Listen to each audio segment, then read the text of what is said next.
നാളെ കഴിഞ്ഞ ക്രിസ്മസ് ഫ്രണ്ടിന് സമ്മാനം കൊടുക്കണം. അതിനിപ്പോ എന്താ കുഴപ്പം? അമ്മേ, അതിന് നമ്മുടെ കയ്യിൽ പൈസ ഒന്നും ഇല്ലല്ലോ. ഈ കാര്യം പറഞ്ഞാൽ ഞാൻ അമ്മനെ ബുദ്ധിമുട്ടിക്കില്ല. മോള് പറഞ്ഞതില് കാര്യമുണ്ട്. അമ്മയുടെ കയ്യിൽ ഇപ്പൊ പൈസ ഒന്നുമില്ല. അമ്മ ഇതോർത്തൊന്നും വിഷമിക്കണ്ട. അമ്മ എനിക്ക് മുൻപ് പൈസ തന്നിട്ടുണ്ടല്ലോ. എപ്പോ? കൊടുക്കൈ. ഓ അതോ? ആ കൊടുക്ക ഞാൻ പൊട്ടിക്കട്ടെ.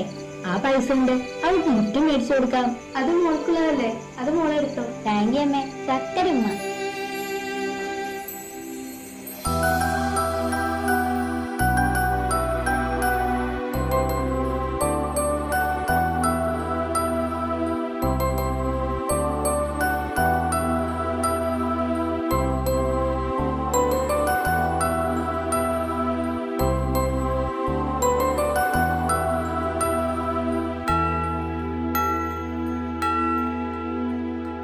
സത്യത്തിൽ വളരാൻ, വചനത്താൽ നിറയാൻ, വിശ്വാസത്തിൽ ജീവനേകാൻ തിരുസഭ നൽകും വേദി, ജ്ഞാനം പകരും വേദി, തിരുസഭ നൽകും വേദി. പ്രസന്റ് വിളിക്കാം. റിതു മേരി, അന്ന, സൗരവ്, ടോംജോ. നമുക്കിന്നൊരു കഥ പഠിച്ചാലോ? മല്ലനായ ഗോലിയാത്തിന്റെയും ദാവീദിന്റെയും കഥ. ദാവീദ് നല്ല മനസ്സുള്ള ഒരു ആട്ടിടയനായിരുന്നു.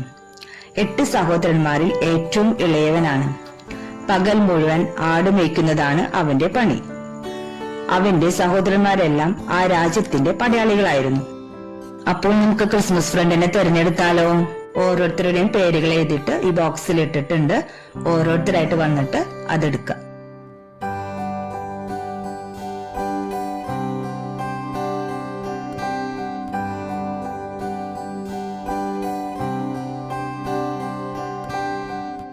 ആ അമ്മ വന്നോ? ഞാനില്ലാത്ത നേരത്തെ നിനക്ക് എന്താ ഇവിടെ പണി? നീ കലാടപ്പത്ത് വെച്ചോ? കലാടപ്പത്ത് വെച്ചിട്ടുണ്ട്. ഞാനിവിടെ ചെറിയൊരു പണിയില്ല. നിനക്ക് എന്താ ഇത്ര പണിയോടെ? ആ ഇതായിരുന്നാ? കല്ലുകളൊക്കെ എടുത്തു വെച്ച് പ്രാർത്ഥിച്ചു. യുദ്ധം ചെയ്യാൻ ഗോലിയാത്തിന് വന്നപ്പോൾ ആള് കളിയാക്കി. ഞാൻ വലിയൊരു ഭീമാകാരം പ്രതീക്ഷിച്ചിട്ട് ഒരു ഈർക്കിളി കോലാണല്ലോ എന്നോട് യുദ്ധം ചെയ്യാൻ വരുന്നത്. അവൻ അട്ടഹസിച്ച് ചിരിച്ചു. ദാവീദ് അവനോട് പറഞ്ഞു, നീ ഇങ്ങനെ അഹങ്കരിക്കരുത്. നമുക്ക് മുകളിൽ ദൈവം ഉണ്ടെന്ന് ഒരാൾ അത് ഓർത്താൽ നീ നല്ലത്. അതൊന്നും വകവയ്ക്കാതെ ഗോലിയാത്ത് കളിയാക്കി പരിഹസിച്ചു. ദാവീദിന് പക്ഷെ അതിലൊന്നും തളരാതെ അവന്റെ കല്ലെടുത്ത് ചവണയിൽ വലിച്ച് എറിഞ്ഞു. അവൻ അങ്ങനെ മരിച്ചു വീണു. ഇതോടെ നമ്മൾ മനസ്സിലാക്കേണ്ട ഒരു ഗുണം വലിപ്പത്തിലല്ല കാര്യം, ബുദ്ധിയിലും ദൈവശക്തിയിലുമാണ്. എല്ലാവരും ക്രിസ്മസ് ഗിഫ്റ്റ് ഒക്കെ കൊണ്ടുവന്നില്ലേ? അപ്പൊ നമുക്ക് ഗിഫ്റ്റ് കൈമാറാം.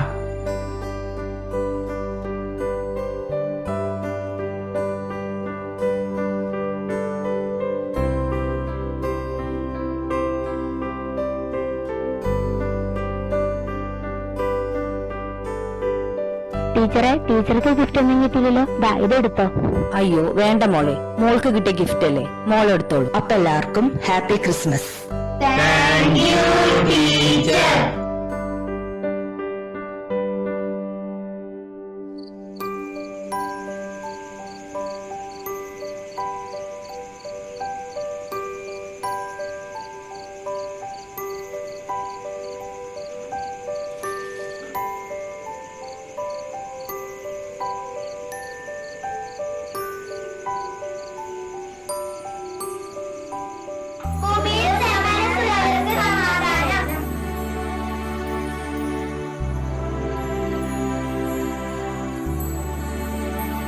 റോഷന്മാ, നീ എന്നെ കാത്തിരിക്കുന്നു. എനിക്ക് ഒരിക്കലും വിശ്വസിക്കാനാവുന്നില്ല. ഞാൻ തന്നെയാണ്. നീ എനിക്ക് എന്ത് സമ്മാനമാണ് ഒരുക്കിയിട്ടുള്ളത്? നീ എനിക്ക് മനോഹരമായ സമ്മാനം ഒരുക്കിയിട്ടുണ്ടല്ലോ. ഒരു നിമിഷം ഞാൻ കാണിച്ചു തരാമല്ലോ.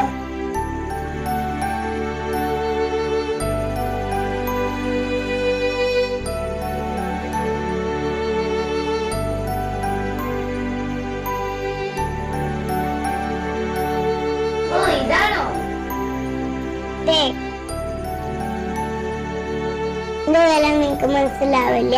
അവള് കാശ് കൊടുക്ക പൊട്ടിച്ച് തന്നതാണ്. നിനക്ക് കാശിന് കാശുണ്ട്. എന്ത് പറഞ്ഞാലും നിനക്ക് സാധിക്കും. അവൾക്ക് അതിന് വഴിയില്ല, നിനക്ക് മനസ്സിലായി കാണുമല്ലോ.